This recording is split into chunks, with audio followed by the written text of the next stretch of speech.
Miren, el mensaje que tiene que decir Jonás es tan corto que si ustedes se van al capítulo 3, versículo 4, es tan corto su mensaje que en realidad, más que lo que dice Jonás, más que enseñarnos lo que dice Jonás, es lo que nos enseña su vida, cómo Dios trata con la desobediencia de Jonás. Miren lo que dice capítulo 3, versículo 4. Y comenzó Jonás a entrar por la ciudad camino de un día, y predicaba diciendo: de aquí a 40 días Nínive será destruida. Ese fue todo el mensaje de Jonás. Ese fue todo el mensaje de Jonás. Así que Dios va a tratar con este profeta desobediente, este profeta sin misericordia, sin compasión. El día de hoy vamos a estudiar, antes de cómo Dios trata con la desobediencia de Jonás y cómo Dios también puede tratar con nuestra desobediencia, con nuestra rebeldía, vamos a ver la desobediencia de Jonás.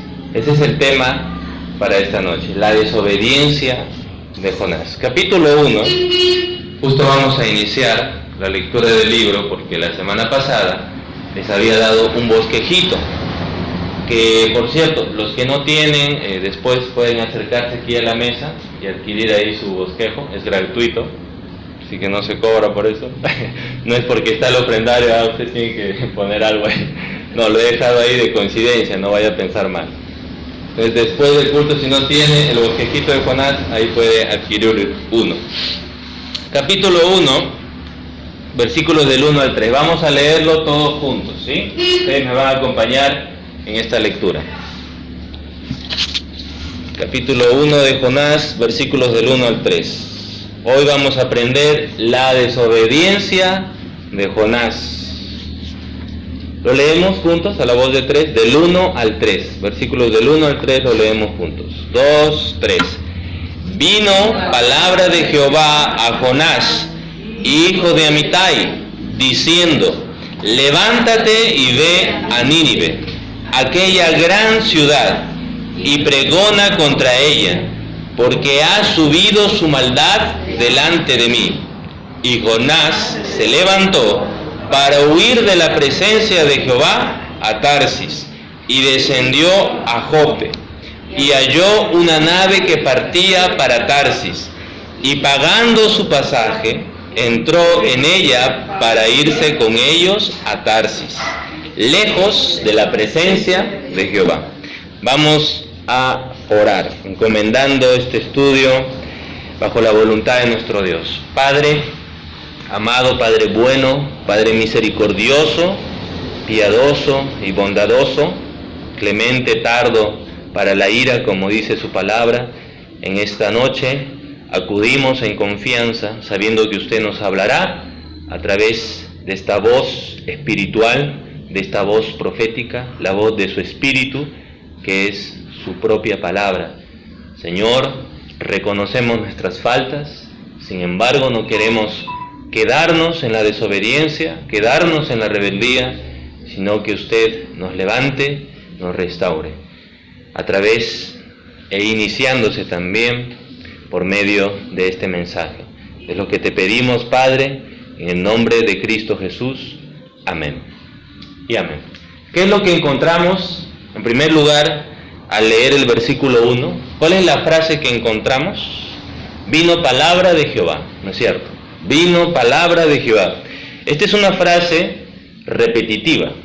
No quiero decir que es una frase negativa, sino que si usted lee los libros proféticos, es una frase que introduce a la palabra de Dios, ¿no? Dios va a hablar por medio de un profeta.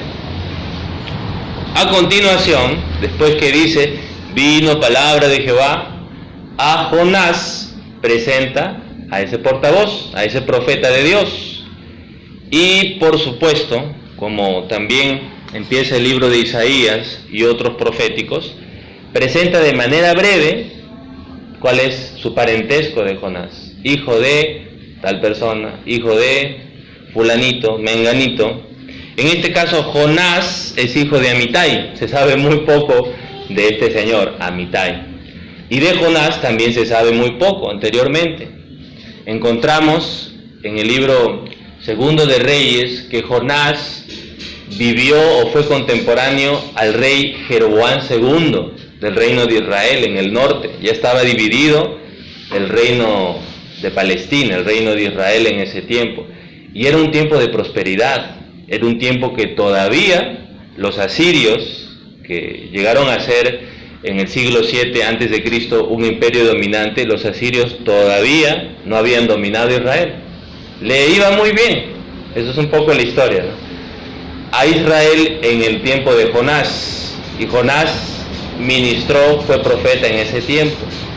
Jonás, el significado de su nombre es paloma, miren, y coincide justamente este significado paloma con lo que vamos a leer, porque la paloma no es estable, ¿no es cierto?, de un lugar a otro, es muy volátil, ¿no?, muy voladora, podríamos decir, ¿no?, entre comillas, muy libre.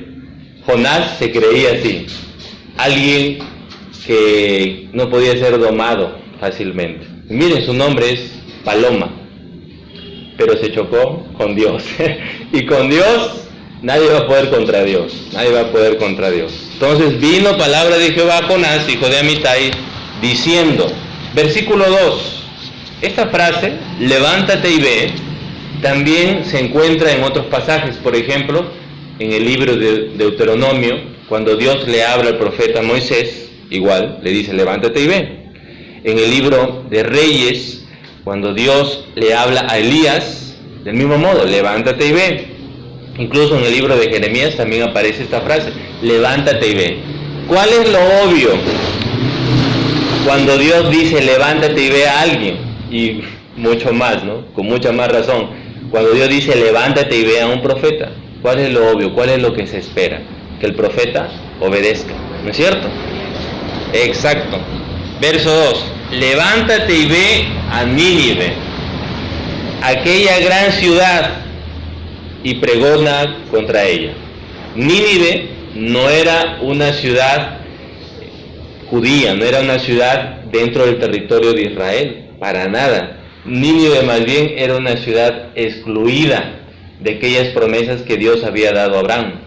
Era una ciudad, podríamos decir, pagana, una ciudad que dentro de sus dos rituales paganos que tenían, y por lo cual era conocida Nínive, y eso lo veremos más adelante, a detalle, cómo era la cultura ninivita.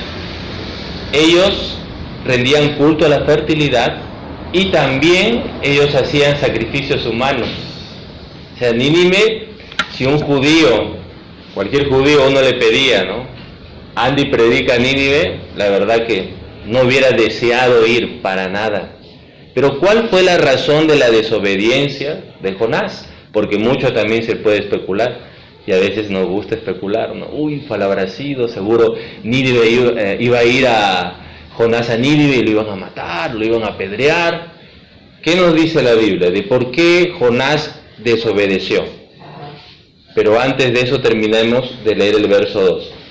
Levántate y ve a Nínive, aquella gran ciudad, y pregona contra ella, predica contra ella, a voz en cuello, porque ha subido su maldad delante de mí. Aquí nos da una razón de por qué Dios quiere que su profeta vaya y predique a Nínive.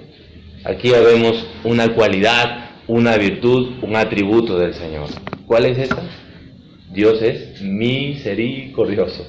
No da a un pueblo, ahí la expresión que ha subido su maldad delante de mí, quiere decir que ya la maldad no es una maldad que es aparente en cualquier ser humano, sino una maldad extrema. Es una figura literaria que quiere decir ha llegado a su colmo. Tanta es su maldad que trasciende a su propia tierra. Ya es demasiado esta maldad de Nínive, de esta ciudad. Pero Dios, ¿qué le manda a Jonás?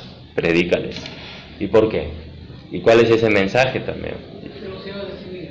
Que los iba a destruir. Pero les estaba mostrando todavía que había una opción, hay una posibilidad para que ustedes se salven. Pero ¿saben qué? Leemos el verso 3 y aparece la desobediencia de Jonás. Y Jonás se levantó para huir de la presencia de Jehová a Tarsis. ¿Cuál habrá sido la razón de la desobediencia de Jonás? Sin más especulación, vayamos al capítulo 4, versículo 2. Esto es lo que dice Jonás después de que le predica a la ciudad de Nínive, y la ciudad de Nínive unánimemente se arrepiente, se convierte de su maldad, incluso hacen ayuno, y los animales también hacen ayuno, imagínense. Y Jonás, ¿qué pasa con él? Miren lo que dice el capítulo 4:2, lo vamos a leer juntos. Esta es la razón por la cual desobedeció Jonás al inicio. La voz de 3, 2 y 3. Y oró a Jehová y dijo: ahora, oh Jehová, ¿no es esto lo que yo decía estando aún en mi tierra?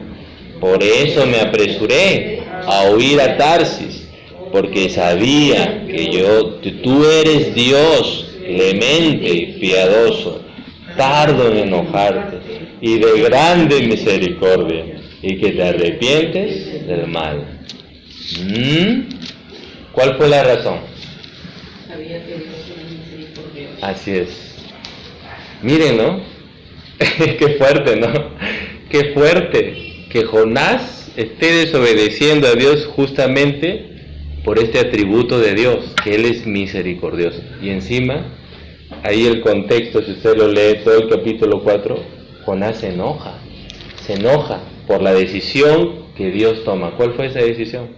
No darle su merecido a la ciudad de Nínive, perdonarles, no destruirles porque se habían arrepentido.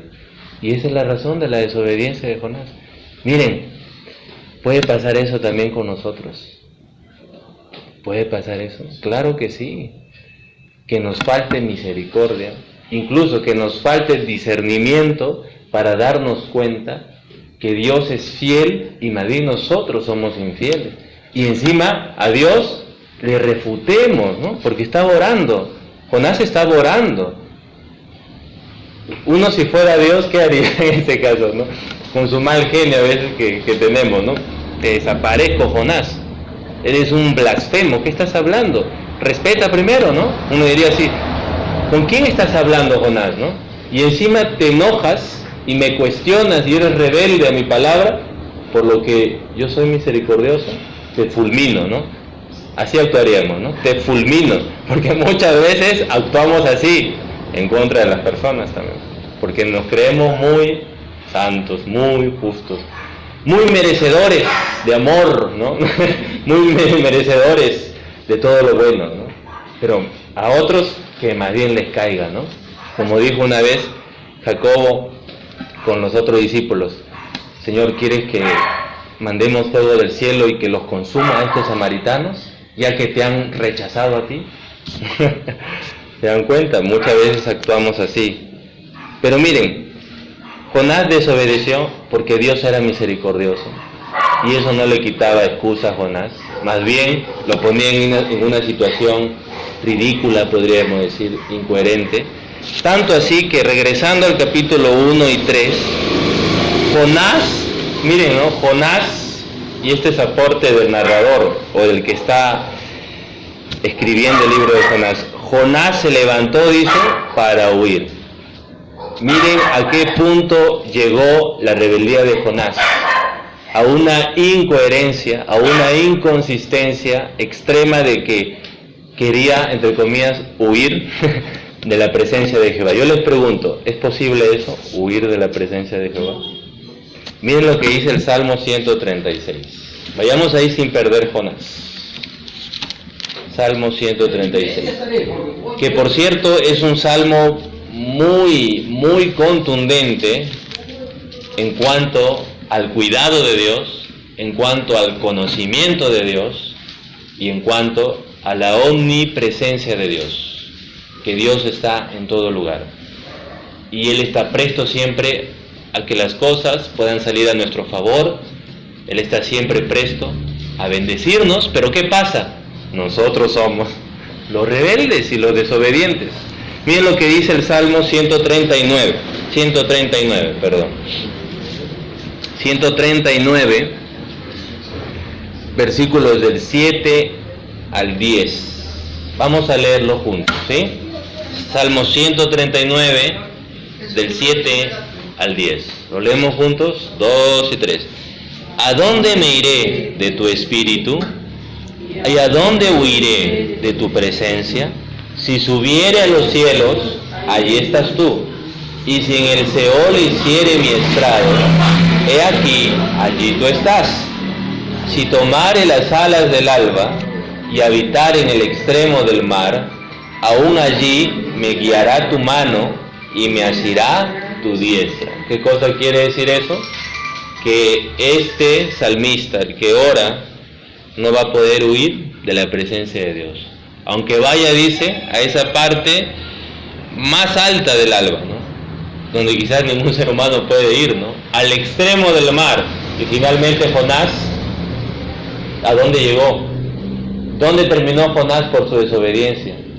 En lo más profundo del mar. Y él más bien quería huir a una ciudad, Tarsis.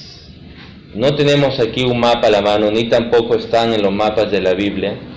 Pero si usted se da cuenta, en ese tiempo Tarsis quedaba al sur de España. Y Jonás quería huir desde Tierra Santa, desde Jerusalén. Imagínense de qué extremo a qué extremo quería llegar Jonás, pensando que de esa manera él podía huir de lo que Dios le estaba pidiendo, o él podía huir de su voluntad. Y es parecido a nosotros. Pensamos que al huir de las cosas, o al evadir los problemas, o al evadir las cosas que Dios nos está pidiendo, ya Dios simplemente va a ser de la vista gorda. Ya Dios lo va a obviar, o incluso Dios se va a olvidar. Pero no es así. No es así. Dios va a tratar con nuestra desobediencia. Y Dios trató con la desobediencia de Jonás, porque de Dios nadie puede huir. Si Dios nos dice algo, y usted es su hijo, así como Jonás era su profeta, no piense que se va a escapar de eso. Incluso este Salmo 139 dice que antes que la madre sepa, que su madre supo que usted estaba aquí en el mundo, ¿sabe quién estaba viéndole desde su embrión? Dios estaba viéndole ahí desde que se formó, desde antes que sepa, ¿no? La gran noticia que de pronto reciben los padres, uy, embarazada. Antes de eso, ya Dios sabía y había formado, dice. Es precioso este salmo, así que les recomiendo leer en casa si fuera posible, o anotarlo para que puedan darse cuenta cómo es Dios con los seres humanos. Pero regresemos, vamos a ver cómo somos nosotros con Dios, ¿no? A Jonás, regresemos a Jonás. Quiero decirles 3 aspectos de cómo pretendió huir Jonás, o 3 detalles de la huida, entre comillas, de Jonás, porque ya sabemos que nadie puede huir de la presencia de Dios, nadie podría huir de la voluntad de Dios. Por ejemplo, si un joven o si una persona vive negando toda su vida, a mí qué me interesa Dios, yo no sé, yo no quiero saber nada de Dios, por esto, por cuál razón, no sé si existirá el infierno, el cielo, no sé, y no me interesa. Hay mucha gente que dice eso, ¿no? Por decir eso, yo les digo, van a desaparecer la realidad que en algún momento Dios va a venir como juez, que en algún momento sus pecados van a tener consecuencias eternas si es que no se arrepienten. La verdad es que no. No, por más que se hable, se blasfeme y se ofende a Dios, no se va a cambiar la realidad. ¿Cuál es la realidad? Que aquella persona que no se arrepiente tiene un castigo eterno. Esa es la verdad. Así que regresando a Jonás, vamos a ver 3 detalles de la huida de Jonás. La primera ya les estuve adelantando. Jonás huyó de la presencia de Jehová a Tarsis. Lo más recóndito, lo más alejado en ese tiempo, el lugar, el sitio más alejado en ese tiempo era Tarsis. Quedaba al sur de España. Es decir, que tenías que recorrer, aquí estaba Jerusalén, una ciudad cerca de la costa, y para el otro lado estaba España. Tenías que recorrer todo el mar Mediterráneo, pasar por África y llegar hasta allá. Ahí quería ir Jonás. Ahora, les digo, hermanos, no vamos a poder huir de la voluntad de Dios. Número 2, ¿qué más pasó con Jonás al recibir la palabra de Dios? Verso 3. Jonás se levantó para huir de la presencia de Jehová a Tarsis y descendió a Jope. ¿Cuál era la visión o la perspectiva de los judíos? Y eso también vamos a encontrarlo en los evangelios, cuando habla de alguien que desciende, está en Jerusalén y desciende a otros lugares, ¿no? No sé si ustedes se han cruzado con esas lecturas bíblicas, ¿no? ¿Cuál era la cosmovisión, la forma de ver del israelita, del judío al mundo? De que las zonas altas, sobre todo el oriente y Jerusalén, la tierra prometida, estaba arriba, y las zonas bajas, el occidente, estaba en la parte inferior. Y cada vez que uno iba de viaje y quería ir al occidente, a tierra gentil, entonces, o a tierras que están más cercanas al mar, ¿qué pasaba? Descendía. Entonces, Jonás lo primero que hace, está en Tierra Santa, desciende a Jope, dice. Jope es una ciudad portuaria, es una ciudad que está cerca a la costa, que está cerca al mar. Pero en el capítulo 1, no nos va a tomar el tiempo para ver los otros versículos, Jonás va descendiendo cada vez más. Por ejemplo, en el mismo versículo 3, en el original del hebreo, del idioma hebreo, cuando dice que Jonás, dice, descendió a Jope y halló una nave que partía para Tarsis, y pagando su pasaje entró en ella. Ese verbo entró en el original también quiere decir bajó a esa embarcación, a la nave. Después, cuando la tormenta empieza, Jonás baja más a la parte de la bodega del barco inferior, y cuando ya descubren que por causa de Jonás el mar se ha puesto bravo, ¿qué es lo que hace? Lo arroja y el pez se lo traga y lo lleva a lo más profundo del mar, ¿no? ¿Cómo es? Jonás fue de mal en peor, ¿no? Descendió y descendió. De lo bajo a lo más bajo se fue. Y miren, qué casualidad podríamos decir, que cuando nosotros desobedecemos a Dios y empezamos a alejarnos de su voluntad, ¿qué pasa?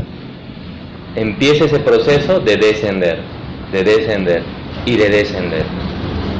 Y lo peor, exacto, estuvo allí, en su control, bajo su control. Y muchas veces nosotros podemos llegar a ese tipo de nivel y no nos damos cuenta. Y lo que podemos hacer es empezar a echarle la culpa ¿a quién? A Dios. Cuando han sido por nuestras propias decisiones en cómo estamos ahora. Es la verdad, es la verdad. Así que esto es lo que pasa. Esto es lo que pasa cuando alguien pretende huir de la voluntad de Dios, cuando alguien empieza a alejarse de la voluntad de Dios, empieza a descender. Pero como dice la hermana Gloria, no terminó ahí, felizmente, para Jonás, no terminó ahí. El tercer aspecto, el tercer detalle que vemos en la huida de Jonás es que él, verso 3, tuvo que pagar, ¿qué cosa dice? Su pasaje. Lo que más nos duele, ¿no? Pagar. Pagar, cuando llega la cuenta ahí del recibo, puntualitos son, ¿no? Cuando llega la cuenta de la luz, del agua, ahí está, ¿no? Te lo pegan en la puerta todavía, ¿no? Ahí. Pagó su pasaje, Jonás, pero yo les digo algo, sirvió haber pagado su pasaje. ¿Cómo terminó? Ni siquiera llegó a su destino. O sea, fue un gasto innecesario, fue un pasaje en vano, pero la tuvo que pagar él con la propia, ¿no? Con la suya. Y un viaje que duraba semanas, porque duraba semanas ir de Tierra Santa, desde el oriente hasta el sur de España, no era barato, hermanos. No era como ir de aquí a Guadalupe, ¿no? Por Entrefesa, ya tus 10 soles, listo, ¿no? costaba muchísimo dinero pagar ese pasaje.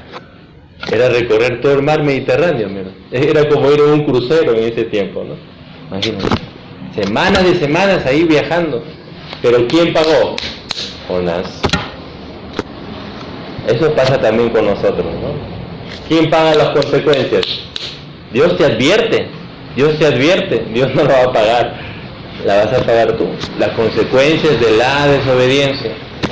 Y en este caso, en el caso de Jonás, por no ser alguien misericordioso, por empezar a despreciar o a poner categorías de personas, estas personas sí merecen la salvación, otros no, porque muchos judíos se creían así, merecedores de la gracia de Dios, otros no, porque son paganos, porque son despreciables, por sus estilos de vida, ¿no? Y quizás indirectamente podemos estar llegando a ese nivel nosotros, creyéndonos los únicos merecedores de la gracia de Dios. Y hay personas que a veces ni queremos ver, y a veces ni siquiera mostramos misericordia a ellos. Empezando en lo más general, los políticos, que con toda sinceridad y con toda veracidad son gente despreciable, ¿no? Pero aún así, Dios tiene misericordia con ellos. ¿Por qué creen que todavía no mueren? ¿Por qué creen ustedes, hermanos? Ahora, ¿quiénes somos nosotros para ponernos en los zapatos de Dios y decir, esa gente jamás de los jamases se merece la misericordia de Dios? Nadie, ¿no? Ni tampoco, ni en ninguna otra persona que uno sienta hasta repugnancia, ¿no?, al verle. Es la misericordia de Dios, es la misericordia de Dios. Y deberíamos nosotros tener esa cualidad, ese atributo, y es posible tenerlo, porque somos hijos de Dios. Pero ¿dónde está la falla? Nuestra desobediencia, pues.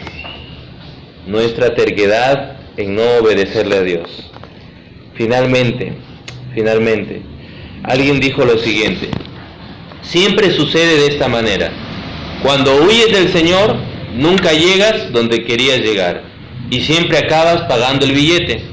Por otro lado, cuando haces las cosas a la manera de Dios, siempre llegas donde querías llegar, y las cuentas la paga Él. Así es. Miren, 2 ejemplos para finalizar, ¿no? ¿Se acuerdan de Jocabed? Una mujer que vivió en tiempos muy difíciles, tiempos de riesgos, que llegó al extremo, ¿no? De que había un edicto real, el edicto del faraón. Mamá de Moisés. Exacto, la mamá de Moisés, que decía que todos los bebés, que sean varones hebreos, mueran. ¿Y qué hizo Jocabed? Encomendó esa causa al Dios de Israel. Tuvo fe, fue una mujer llena de fe. Escondió a su bebé hasta que llegó un momento que ya no podía más, ¿no? Y a quien le encargó, a la hermana mayor de Moisés, para que la lleve en un junco, ¿no?, por las orillas, por el río. ¿Y con quién se encontró ese bebé? Con la hija de Faraón. Y miren, y la hermana de Moisés, Miriam, estaba siguiendo de lejos. Y en el momento que encuentra a la hija de Faraón este arquillo donde estaba Moisés, ¿qué es lo que le dice la hija de Faraón a Miriam? Búscame a alguien que la críe. Y finalmente Miriam, vivasa, busca a quién, a su propia mamá, ¿no? Y miren, y Jocabed terminó cuidando a su hijo, a su propio hijo, y encima le pagaban por eso. ¿A cuántas madres no le gustaría, no? Que le paguen por criar a sus propios hijos, ¿no? ¿A cuántas madres no le gustaría? Finalmente, ¿quién bendijo a Jocabed? ¿Quién fue? Pero ¿quién tomó la decisión? Jocabed. Jocabed tomó una decisión de fe. Y Dios al final le recompensó. ¿Por qué, hermanos? Porque Dios jamás falla. El segundo ejemplo, ¿cuál es? Ya lo hemos visto. Jonás, desobediente, rebelde, sin misericordia, hasta incluso mentiroso. Que más adelante los de la embarcación, ¿tú quién eres? Yo soy hebreo, temeroso de Dios todavía dice. Miren, ahora les pregunto, ¿qué decisión van a tomar? ¿Qué decisión van a tomar? ¿Serán Jocabed o serán Jonás? Como la paloma, ¿no? pretendiendo huir de la presencia de Dios, de la voluntad de Dios.